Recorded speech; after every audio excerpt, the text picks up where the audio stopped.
Hi friends, welcome back to my channel. Today recipe బ్రేక్ఫాస్ట్లోకి పాలక్ పరోటా. సింపుల్గా, టేస్టీగా, హెల్తీగా ఈ పాలక్ పరోటాని ఎలా ప్రిపేర్ చేయాలో ఆ ప్రాసెస్ ఏంటో ఈ వీడియోలో చూసేద్దాం. పిల్లలకి అప్పుడప్పుడు ఇంట్లో ఇలా కూడా చేసిస్తూ ఉండాలి, ఇష్టంగా తింటారు. మరి ఆలస్యం చేయకుండా వీడియోలోకి అయితే వెళ్ళిపోదాం. ముందుగా ఒక బౌల్ తీసుకొని అందులోకి ఈ కప్పుతో 2 కప్స్ వరకు గోధుమ పిండిని అయితే తీసుకున్నాను. అలాగే ఇందులోనే 2 టేబుల్ స్పూన్ వరకు శనగపిండిని అయితే వేసుకోండి. అలాగే 1/2 టేబుల్ స్పూన్ వరకు వాముని ఇలా క్రష్ చేసుకొని వేయండి, ఆ ఫ్లేవర్ అనేది వస్తుంది. 1/2 టేబుల్ స్పూన్ వరకు జీలకర్ర వేసుకోండి.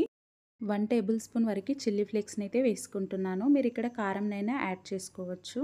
అలాగే రుచికి సరిపోయే సాల్ట్ని వేసుకోండి. నేను ఇక్కడ 1/2 టేబుల్ స్పూన్ వరకు సాల్ట్ వేసుకుంటున్నాను. అలాగే ఒక 2 పచ్చిమిర్చి, అల్లం ముక్కలు, వెల్లుల్లి ముక్కల్ని ఇలా దంచి వేసుకోండి. ఫ్లేవర్ అనేది చాలా బాగుంటుంది. ఇప్పుడు ఇందులోకి అయితే నేను నెయ్యిని యాడ్ చేసుకుంటున్నాను. మీరు నెయ్యి ప్లేస్లో ఆయిల్నైనా వేసుకోవచ్చు. అలాగే సన్నగా తరిగిన కొత్తిమీరని వేసుకోండి. ముందుగానే ఫ్రెష్గా కడిగి పెట్టుకున్నానండి పాలకూరని. ఇలా సన్నగా తరిగి కొంచెం కొంచెంగా వేస్తూ ఇలా పిండినంతా తడుపుకోవాలి. పాలకూరలో వాటర్ అనేటివి ఉంటాయి కదా, సో చూసి వేసుకోండి. ఒకేసారి వేయకుండా ఇలా కొంచెం కొంచెంగా వేసి ఇలా పాలకూరని అయితే ఫస్ట్ కలుపుకోండి. ఆ తర్వాత కొన్ని వాటర్ యాడ్ చేస్తూ ఇలా మొత్తం ముద్దలాగా తడుపుకోవాలి. పాలకూరని శుభ్రంగా వాష్ చేసుకోండి, తడి లేకుండా చూసుకోవాలి. చూడండి, ఇలా గోధుమ పిండి ముద్ద ఎలా ప్రిపేర్ చేస్తామో అలాగే ఇలా ప్రిపేర్ చేసుకోవాలి.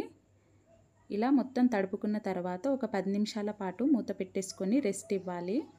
అప్పుడే పరోటా అనేది మెత్తగా సాఫ్ట్గా అవుతుంది. చూడండి, ఒక 10 నిమిషాలు అయిన తర్వాత పిండిని అయితే చూసేద్దాము.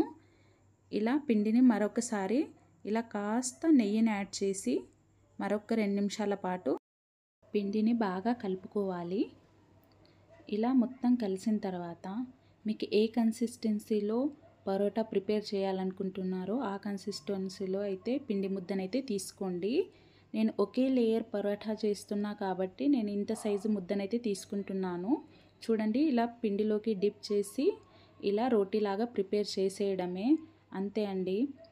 మీకు లేయర్గా కావాలనుకుంటే ఇలా చేసేటప్పుడు నెయ్యినైనా ఆయిల్నైనా అప్లై చేస్తూ ఫోల్డ్ చేస్తూ చేసుకోవాలండి, అప్పుడే లేయర్ అనేది వస్తుంది. నేను అలా కాకుండా సింపుల్గా రోటీలాగానే చేసి చూపిస్తానండి. చూడండి, పరోటా ఇలా ప్రిపేర్ అయిన తర్వాత ఒక పెనంలోకి వేయడమే. ఆల్రెడీ నేను స్టవ్ ఆన్ చేసి స్టవ్ పైన ఒక పెనం పెట్టుకొని హీట్ చేసి పెట్టుకున్నానండి. ఇలా హై టు లో ఫ్లేమ్ చేస్తూ ఇలా పరోటాని వేసుకొని రెండు వైపులా నెయ్యినైనా ఆయిల్నైనా అప్లై చేస్తూ పరోటాని కాల్చుకోవడమే అండి. చాలా సింపుల్. పిల్లలకి టిఫిన్ బాక్స్లో ఇలా పెట్టిస్తూ ఉండండి, చాలా ఇష్టంగా తింటారు. ఈ పరోటాకి కాంబినేషన్గా చట్నీ, టమాటో చట్నీ, అల్లం చట్నీ లేదా ఆవకాయ పికిల్తో అయినా తినేయచ్చు, అంత బాగుంటుంది. పిల్లలైతే ఈజీగా ఇలానే తినేస్తారు రోల్ చేసి కనుక ఇచ్చినట్టయితే. చూడండి, ఇలా రెండు వైపులా నెయ్యిని అప్లై చేస్తూ అయితే రెండు వైపులా కాల్చుకోండి. నెయ్యి వేయడం వల్ల ఆ స్మెల్ కానీ ఆ అరోమా కానీ చాలా బాగుంటుందండి. నెయ్యి ఇష్టపడని వాళ్ళు మాత్రం ఆయిల్ వేసుకోండి, నెయ్యి ఇష్టపడే వాళ్ళు మాత్రం నెయ్యినే వేసుకోండి. ఆ టేస్ట్ అనేది చాలా బాగుంటుంది. చూడండి, మిగతా పరోటాలని కూడా ఇలాగే ప్రిపేర్ చేసుకుంటున్నాను. మీకు లేయర్ లాగా పరోటా కావాలి అనుకుంటే మాత్రం నెక్స్ట్ వీడియోలో అయితే తప్పకుండా అప్లోడ్ చేస్తానండి. నాకు కామెంట్ బాక్స్లో కామెంట్ చేసి చెప్పండి. చూడండి, ఇలా రెండు వైపులా కాల్చుకోండి. చాలా సింపుల్ అండి పరోటా. మీకు సింపుల్గా చేసి చూపిస్తానన్నాను కాబట్టి సింపుల్గా అయితే ప్రిపేర్ చేశానండి పరోటా అనేది. ఇలా ప్లేట్లోకి సర్వ్ చేసుకొని తినేయడమే, అంతే అండి. సింపుల్గా పాలక్ పరోటా అయితే రెడీ. ఈ వీడియో మీకు నచ్చినట్టయితే please do like, share and subscribe.